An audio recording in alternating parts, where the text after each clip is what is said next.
and all my dear friends. A very good morning to all of you. This is Karthik Trivedi from Neutron House for the Extemper, and my topic is natural resource. So first of all, what is natural resources?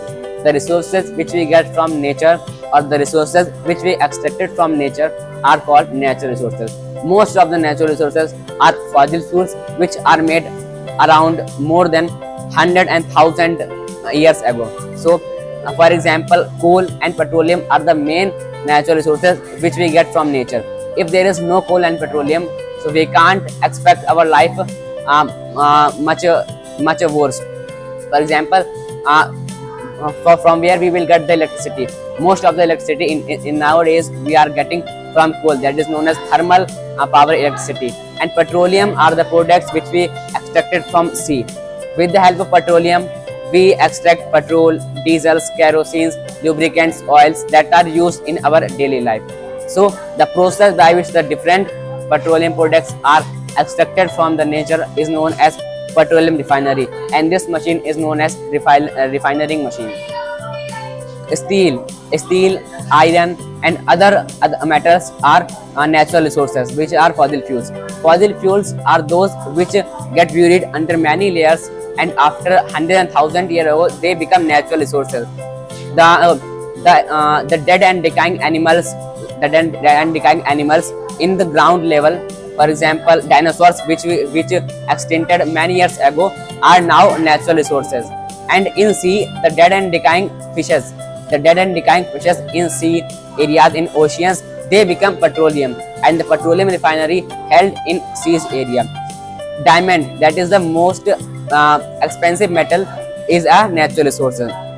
And most of the elements there are in nowadays there are 118 elements, and most of the elements means more than 100 elements are natural resources, and very few are artificial, which are made from other natural resources. Thank you. Respected director sir, all the teachers who are present over here, and my dear friends. A very good morning to all of you who are present over here. This is Anushka Pandey from 9th standard and from the Proton House. Today I am here with my topic, that is a photosynthesis for the extemper. So we all know that whether it is an animal, a plant or a human, everybody needs food, and that's my topic is a photosynthesis, so I am going to tell about it. So photosynthesis is a process in which the plant prepare their food. If we divide this word photo plus synthesis, so photo that stands for the light and means sunlight, and the synthesis that stand for the preparing food. It is a process which is held in the green plants, and in this process the plant prepare their food from the sunlight, water and the carbon dioxide which is released by the humans. In this process, the plant release oxygen, which is very beneficial for all of us, and every plant used to do this process. In this process, the food is prepared and that is transported in all the parts of a plant, whether it is a leaves or it's a root. So this process that took place in the leaves, the food is transported in the whole plant by the phloem. Its a process is very initial, because as the human beings need food for the survival, in the same way the plant also needs food for their survival. So in this process they took the sunlight from the sun, and the stomata absorb the sunlight, and after that they used to make their food. So it is a very initial process in the plants, and thank you and have a nice day. So, very warm good morning to all of you, to all my teachers and my dear friends. My name is Daksh Basti and I am from Electron House. I am here for extemper, and my extemper topic is fossil fuels. So, what are fossil fuels? As from their name, it is derived that they are made by million years of processing by fossils. And the first question arises in the mind of people, that how are fossil fuels made? So million years ago, when different types of living organisms die and get under the layer of soil or clay and slowly get deposited because of and high temperature, they slowly get converted into different types of fossil fuels like coal, petroleum, diesel and kerosene. Because And the second question that arrives in the mind of people are that all the fossil fuels can ever be get exhausted, means they can ever be get completely used.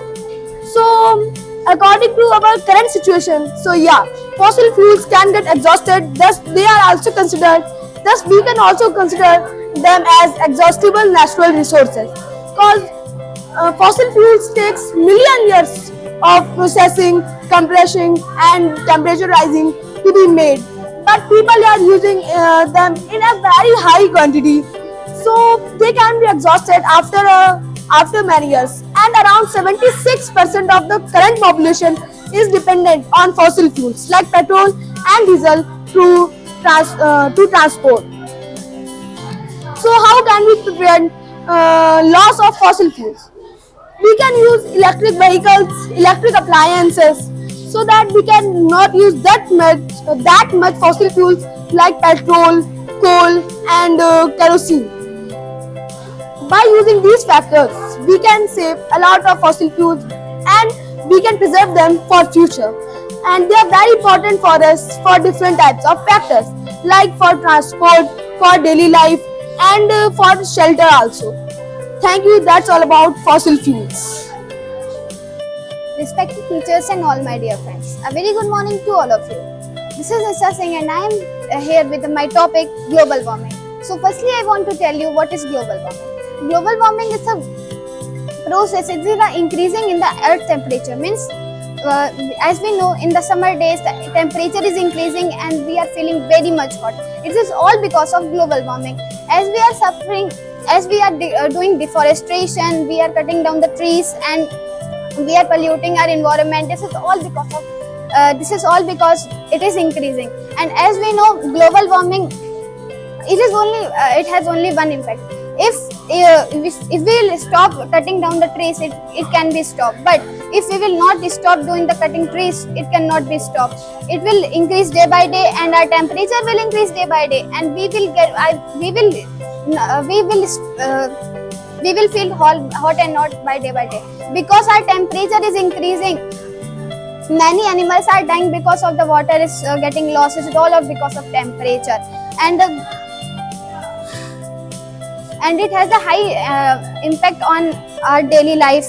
Because of the global warming, vehicles, as we know it, the pollution is also increasing day by day, and the vehicles air which comes after the vehicles is exhausting day by day, and we also know that it is very harmful for our nature. Our earth is feeling very bad things. As we know, we are doing very bad things, just like we are polluting our environment, we are cutting down the trees, we are using plastics. These all things, if we will stop it, it will automatically stop. But if we will not stop it, we will do day by day, then it will not stop, and we will suffer from this day by day. And as we know that many of the what we'll say, we will feel illness. Why we will feel illness? Because of the dirty environment. Because our environment is dirty, because we will fell ill. If our environment will stay clean, then why we will fall ill? We will not fall ill.